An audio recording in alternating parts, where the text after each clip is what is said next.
من الشیطان الرجیم بسم اللہ الرحمن الرحیم کلا نمد ہؤلاء وہؤلاء من عطاء ربک، ہم سب کی مدد کرتے ہیں، ان کی بھی اور ان کی بھی۔ سبحان اللہ۔ پچھلی دو آیتوں میں گزرا تھا دنیا کا طلبگار اور آخرت کا طلبگار۔ رب نے فرمایا ہم سب کی مدد کرتے ہیں، جو دنیا میں دنیا چاہتا ہے اس کی بھی مدد کرتے ہیں، جو آخرت چاہتا ہے اس کی بھی مدد کرتے ہیں۔ سبحان اللہ۔ دونوں کے لیے سامان دنیا میں مہیا کر دیا، جو نیکی کرنا چاہتا ہے اس کے لیے نیکی کے اسباب پیدا کر دیے، جو دنیا کمانا چاہتا ہے اس کے لیے دنیا کے اسباب پیدا کر دیے۔ سبحان اللہ۔ یہ دنیا میں جو ہے نا رب کی عطا کافر مسلمان کی تمیز کے بغیر ہے۔ سبحان اللہ۔ کافر کو بھی مل رہا ہے، مسلمان کو بھی مل رہا ہے۔ سبحان اللہ۔ دنیا میں دونوں کو مل رہا ہے، سب کو مل رہا ہے۔ رب کا دشمن ہے وہ بھی رب کی نعمتیں کھا رہا ہے، رب کا دوست ہے وہ بھی کھا رہا ہے۔ سبحان اللہ۔ بلکہ دوست تو ایسے ہوتے ہیں کہ وہ کھانے سے ہاتھ کھینچ کے ہی رکھتے ہیں۔ سبحان اللہ۔ وہ اپنے رب کو راضی کرنے میں رہتے ہیں، کہتے ہیں کھانا کم کھانا چاہیے، رب کی عبادت زیادہ ہو، رب سے دوستی جو ہوئی۔ سبحان اللہ۔ اللہ اکبر۔ کیا خوبصورت سا واقعہ یاد آیا جی۔ حضرت موسیٰ علیہ السلام کے زمانہ اقدس میں موسیٰ علیہ السلام کوہ طور پہ جب رب کریم سے ہم کلام ہونے کے لیے تشریف لے جانے لگے تو موسیٰ علیہ السلام کے دل میں خیال آیا کہ گھر والوں کے لیے کچھ خرچہ پانی نہیں چھوڑا، ان کے لیے بھی کچھ چھوڑنا تھا، کھانے پینے کا اہتمام کچھ کرنا تھا۔ تو خیر اللہ تبارک و تعالیٰ نے موسیٰ علیہ السلام سے فرمایا راہ چلتے ہوئے پتھر پہ ڈنڈا مارو۔ موسیٰ علیہ السلام نے پتھر پہ ڈنڈا مارا تو اندر سے ایک اور پتھر نکلا۔ رب نے فرمایا اس پہ بھی ڈنڈا مارو۔ اندر سے ایک اور پتھر نکلا۔ رب نے فرمایا اس پہ بھی ڈنڈا مارو۔ اس کے اندر سے ایک کیڑا نکلا۔ سبحان اللہ۔ اللہ اکبر۔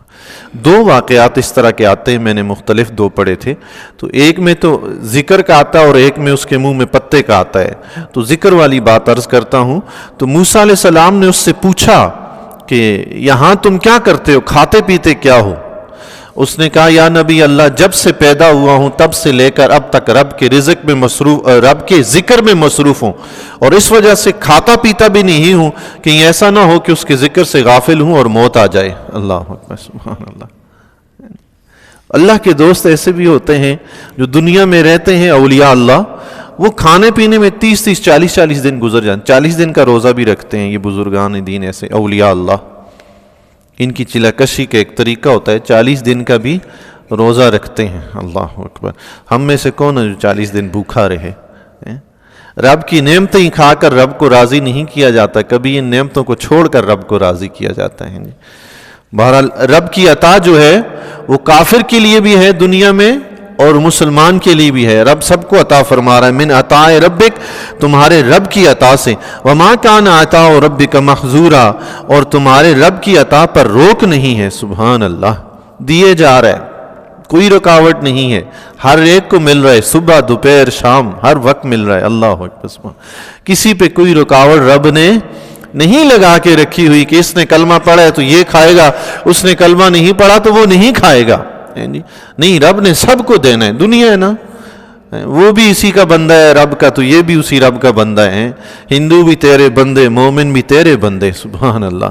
کافر بھی تیرے بندے، مسلمان بھی تیرے بندے۔ مولا وہ اپنے بندوں کو نوازے جا رہے ہیں۔ سبحان اللہ۔ سب کو نوازے جا رہے ہیں۔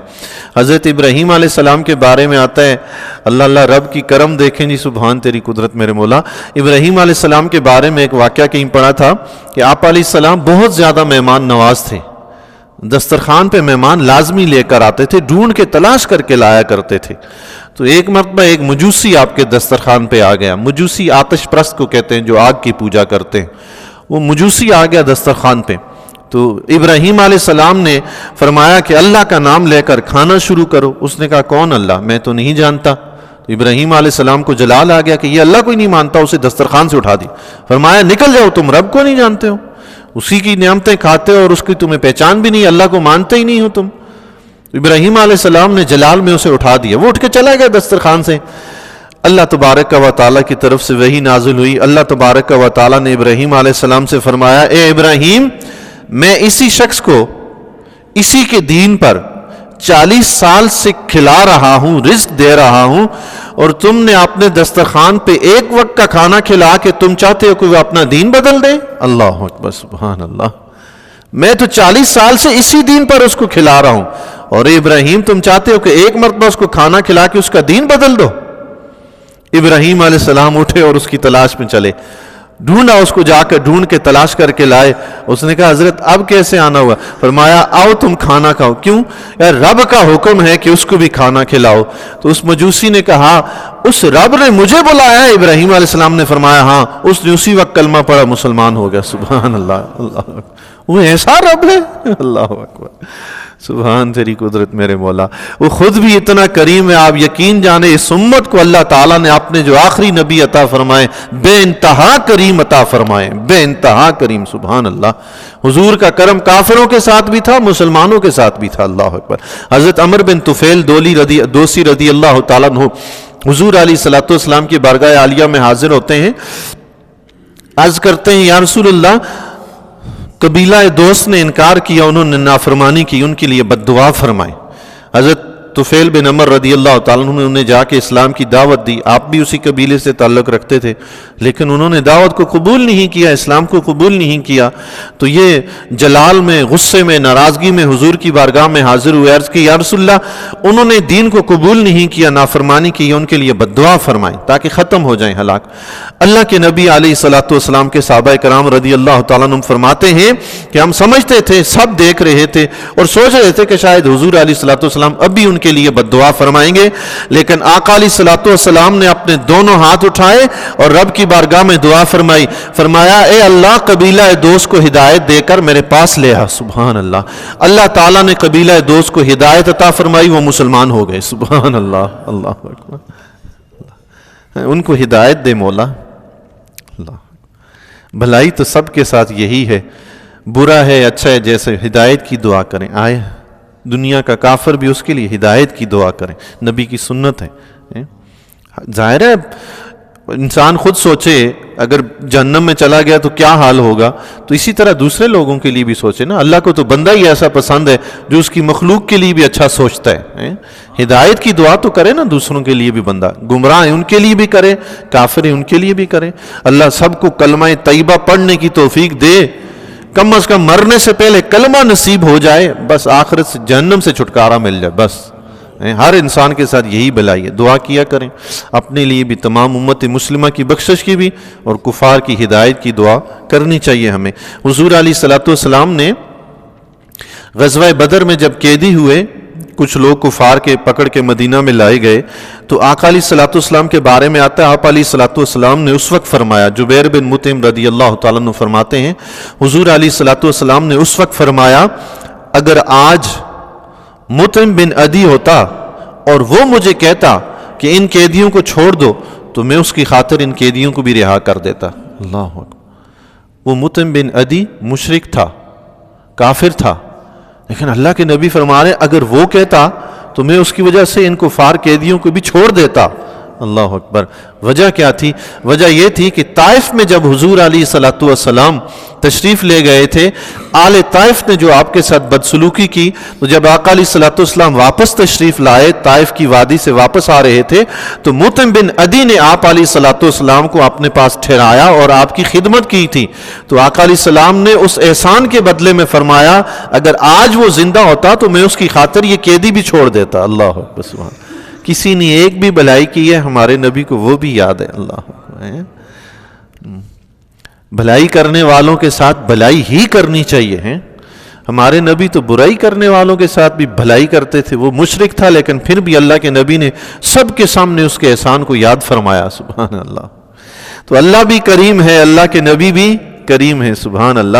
شیخ سعدی رحمت اللہ تعالی علیہ فرماتے ہیں اے خدا تو کریم و رسول تو کریم، اے اللہ تو بھی کریم ہے، تیرے جو آخری رسول ہیں وہ بھی کریم ہیں۔ اللہ اکبر، سبحان اللہ۔ صد شکر کے ہستے میانے دو کریم، اے اللہ تیرا سینکڑوں بار شکر ہے کہ تو بھی کریم ہے، تیرے نبی بھی کریم ہے، تو نے ہمیں دو کریموں کے درمیان میں رکھا ہے، تیرا بے شمار شکر ہے۔ سبحان اللہ، اللہ۔ حساب رب لے گا، شفاعت نبی کریں گے، ہم تو درمیان میں آئے نا جی، سبحان اللہ۔ ادھر بھی کرم ادھر بھی کرم، تو کرم ہی ہوگا جی، سبحان اللہ، کرم ہی ہوگا نا جی، دونوں طرف اللہ کے نبی بھی کریم ہے، اللہ خود بھی کریم ہے۔ انشاءاللہ سب پہ قیامت کے دن کرم ہی ہوگا انشاءاللہ۔ انظر کیف فضلنا بعدهم علی بعد، دیکھو ہم نے ان میں ایک کو ایک پر کیسی بڑھائی دی۔ رب سب کو دیے جا رہا ہے اور آپ کو نظر بھی آتا ہے دنیا میں، ایک اگر غریب ہے دوسرا اس سے امیر، تیسرا اس سے امیر، چوتھا اس سے امیر ہے، سبحان اللہ۔ ایک اگر چھوٹے سے بنگلے میں رہتا ہے، دوسرا بڑی کوٹھی میں، تیسرا اس سے بڑی کوٹھی میں، چوتھا محل میں رہتا ہے، پانچواں اس سے بڑے محل میں، ایک خدائی نظام میں چل رہا ہے، سبحان اللہ ہے جی۔ رب نے فرمایا ہم نے بعض کو بعض پر فضیلت دی ہے، ایک کو ایک پر فضیلت دی ہے، درجات۔ وَلَلْآخِرَةُ أَكْبَرُ دَرَجَاتٍ وَأَكْبَرُ تَفْضِيلًا، اور آخرت درجات کے لحاظ سے سب سے زیادہ افضل ہے اور فضیلت کے لحاظ سے سب سے زیادہ بڑی ہے، سبحان اللہ۔ دنیا میں آپ نے فضائل دیکھے، آخرت کی فضیلت اس سے کئی گنا زیادہ ہے۔ دنیا میں آپ نے مراتب دیکھے، آخرت کے مراتب اس سے کئی گنا زیادہ ہیں۔ تو رب فرمانا یہ چاہتا ہے کہ اس دنیا کو دیکھ کر سبق حاصل کرو اور آخرت کے درجات کی تیاری کرو، سبحان اللہ۔ رب نے جس طرح یہاں بندوں کو درجات دیے نا، ایک کو نوکر بلایا، دوسرے کو مالک سیٹھ، تیسرے کو اس سے اوپر کوئی پروفیسر، کوئی کیا ہے جی، سبحان تیری قدرت، ایک نظام چل رہا ہے دنیا میں۔ تو رب نے جس طرح دنیا میں مراتب قائم فرمائے، آخرت میں بھی قائم فرمائے گا۔ سب سے بلند درجہ تو انبیاء کا ہوگا، پھر اس کے بعد صحابہ کا، پھر اولیاء کا۔ تو اب جس شخص میں جتنی ہمت ہے مقام ولایت کی طرف بڑھتا چلے، سبحان اللہ۔ عطا کرنے والا رب ہے تو روکے گا کون، سبحان تیری کو۔ اللہ ہمت اور توفیق عطا فرمائے، سبحان اللہ۔ لا تجعل مع اللہ الہا آخر، اے سننے والے اللہ کے ساتھ کسی دوسرے کو معبود مت بنا، فتقعد مذموما مخذولا، تو بیٹھا رہے گا مذمت کیا ہوا بے یار و مددگار۔ اللہ اکبر۔ رب نے بتا دیا ہے بس شرک نہ کرو، اللہ کے سوا کسی اور کو اپنا اللہ نہ مانو، اللہ کے سوا کسی اور کو اپنا معبود مت مانو۔ جو شخص ایسا کرے گا اس کی مذمت بھی کی جائے گی اور وہ بے یار و مددگار بھی ہوگا۔ جو شخص اللہ کے سوا کسی کو معبود کہے اور اللہ کے سوا تو کوئی معبود ہے نہیں، وہ جھوٹ بولتا ہے۔ وہ کیا کرتا ہے جی؟ جھوٹ بولتا ہے، اور جھوٹوں کی مذمت ہی کی جاتی ہے۔ اسی طرح جتنی بھی نعمتیں یہ سب رب نے دی ہیں، اب جب شکر کی باری آئے تو بندہ رب کا شکر ادا کرنے کے بعد بتوں کے سامنے جا کے سجدہ کرتا رہے، تو یہ رب کی نعمتوں کی ناشکری ہے یا نہیں ہے؟ تو جو ناشکری کرے تو اس کی مذمت ہی کی جاتی ہے، یعنی اللہ۔ اور بے یار و مددگار بھی وہی ہوگا کہ رب نے تو فرمایا مجھے رب تسلیم کرو گے، اللہ مانو گے، دنیا میں تو اپنے کرم سے سب کو دے رہا ہوں، لیکن آخرت کا فیصلہ اس پر ہوگا کہ مجھے جس نے رب تسلیم کیا ہے اس کی مدد ہوگی، جس نے رب تسلیم نہیں کیا اس کی مدد نہیں ہوگی، وہ بے یار و مددگار ہوگا۔ تو قیامت کے دن جو کافر ہوں گے نا، مشرکین، غیر مسلم، جنہوں نے اللہ کو وحدہ لا شریک تسلیم نہیں کیا، وہ بے یار و مددگار ہوں گے، اور جنہوں نے اللہ کو وحدہ لا شریک تسلیم کیا ہے، اللہ کے فضل و کرم سے ان کے لیے بہت سارے یار و مددگار اللہ تبارک و تعالی پیدا فرما دے گا۔ اللہ تعالیٰ سے دعا ہے اللہ تعالیٰ ہمیں اپنا ایمان سلامت رکھنے کی توفیق عطا